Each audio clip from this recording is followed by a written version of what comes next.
บอกเคยลืมกลิ่นความจนถึงฟ้าบันดลให้เดินทนความเข็นใจกี่ปี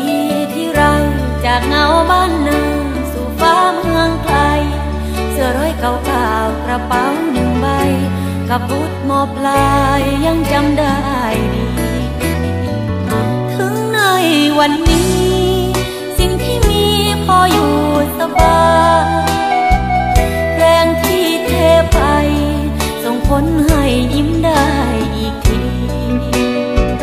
แต่งตัวได้บ้างเดินทางได้หน่อยเงินค้างบัญชี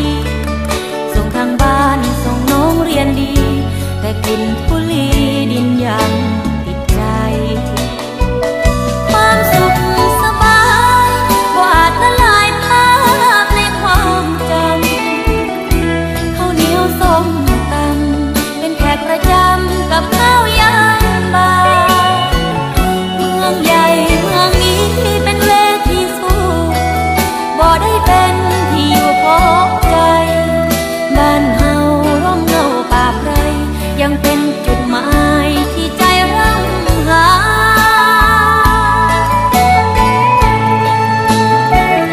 คนมาจากดินบอกเคยลืมกลิ่นความจนยังจำผู้คนที่ดึงพ้นทางน้ำตากลิ่นหอมน้ำใจ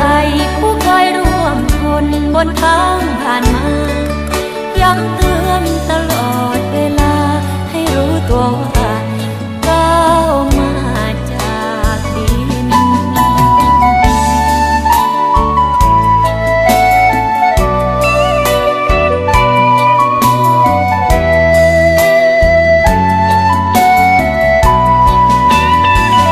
ความสุขสบายกว่าละลายภาพในความจ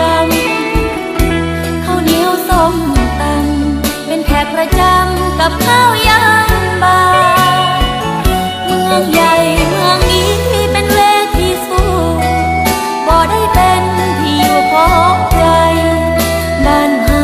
ร่มเงาป่าไพรยังเป็นจุดหมายที่ใจร่ำหา